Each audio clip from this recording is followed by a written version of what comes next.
Welcome சக்ஸி Kucan labs. Hi friends, எல்லோரும் எப்படி இருக்குங்க? முக்கணிகளில் ஒன்று பலாவாழை. இன்றைக்கி பலாப்பழத்தில் உள்ள இருக்கக்கூடிய கொட்டையை வச்சு தான் நம்ம இன்றைக்கி ஒரு ஸ்வீட் ரெசிபி பண்ண போகிறோம். சூப்பராக ஹெல்த்தியானதுங்க, குழந்தைங்க விரும்பி சாப்பிடுவாங்க. இப்போ பார்த்தீங்கன்னா பலாப்பழம் சாப்பிட்டுட்டு அந்த கொட்டையை தான் எடுத்து வச்சுருக்கேன். சிலர் என்ன பண்ணணும்னு தெரியாமல் தூர போட்டுருவாங்க. இதே போல் அந்த கொட்டையை எடுத்துக்கோங்க. லைட்டாக ஒரு நாள் காய வச்சிங்கன்னா எப்படி காஞ்சி வந்துடும்.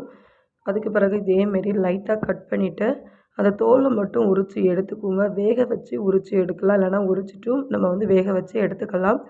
இதே போல் நம்ம எல்லா பலாப்பழக்கொட்டையும் நம்ம உரித்து எடுத்துக்கலாம். இதுக்கு ஜாக் ஃப்ரூட்னு சொல்லுவாங்க. ஏன்னா பலாப்பழம்னு தெரியாதவங்க ஜாக் ஃப்ரூட்னு சொன்னால் தான் சிலருக்கு தெரியும். இந்த மாதிரி நம்ம கட் பண்ணி எடுத்து ஒரு கடாயில் சேர்த்துக்கோங்க.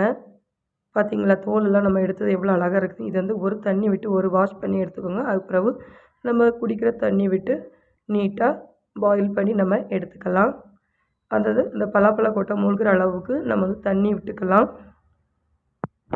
இனி கேஸ் ஆன் பண்ணிக்கோங்க. கடாய் எடுத்து வச்சுக்கோங்க.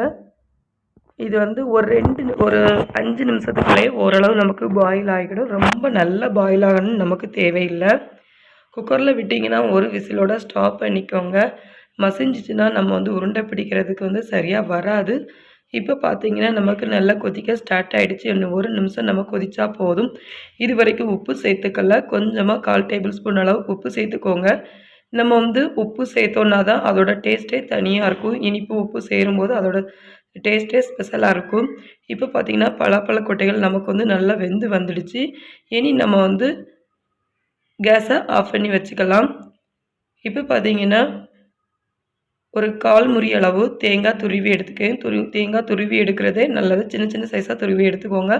ஒரு பவுல் அளவு சர்க்கரை சீவி எடுத்து வச்சுருக்கிறேன். இனிப்பு தேவையான அளவு தான் நம்ம சேர்க்க போகிறோம்.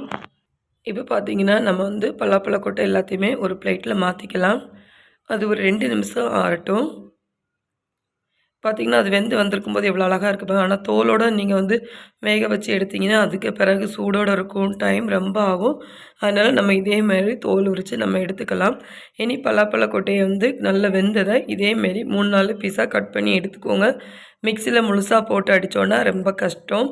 இதே போல் கட் பண்ணி போட்டு நீங்கள் 2-3 சுற்று விட்டிங்கன்னா நமக்கு தேவையான அளவு நல்ல மாதிரி பொடியாக கிடச்சிடும். பார்த்திங்களா, இந்த அளவு நமக்கு கிடச்சிடும். ரொம்பவும் திக்கு என்னது சின்ன சின்ன பீஸாக இல்லாமல் இந்த அளவுக்கு நமக்கு அடித்து எடுத்துக்கோங்க. கையிலலாம் ரொம்ப ஒன்றும் ஒட்டாதுங்க. இப்படி திரண்டு இருக்குதுன்னு பார்க்கிங்களா, அதெல்லாம் ஒன்றும் பிரச்சனை இல்லை. இப்போ எல்லா பலாப்பழ கொட்டையும் நம்ம அடித்து எடுத்துகிட்டு வந்தாச்சு. இனி பார்த்திங்கன்னா இனிப்புக்கு தேவையான அளவு சர்க்கரை நம்ம சேர்த்துக்கலாம். சர்க்கரை தான் சேர்க்கணும் இல்லை, கருப்பட்டி இருந்தால் கருப்பட்டி சேர்த்துக்கோங்க. நாட்டு சர்க்கரை இருந்துச்சுன்னா நாட்டு சர்க்கரையும் சேர்த்துக்கோங்க. நம்ம துருவி வச்சுருக்கிற தேங்காய் எல்லாத்தையுமே நம்ம இதோட சேர்த்து தான் ஆகணும். அதனால் கொஞ்சம் கொஞ்சமாக நம்ம மிக்ஸ் பண்ணிவிட்டு அதுக்கப்புறம் நம்ம சேர்த்துக்கலாம். இனி மீதி இருக்கிற தேங்காயும் எல்லாம் சேர்த்து இதே போல் நல்லா மிக்ஸ் பண்ணி எடுத்துக்கோங்க. கையில் பார்த்திங்கன்னா ஒரு மாவு வரைக்கும் நமக்கு ஒட்டி பிடிக்கவே இல்லை. பலாப்பழ கொட்டையில் நீங்கள் செய்தீங்கன்னு சொன்னால் யாருமே நம்ப மாட்டாங்க. சாப்பிட்றதுக்கும் டேஸ்ட்டாக இருக்கும். பார்த்திங்களா எவ்வளோ அழகாக இருக்குதுன்னு.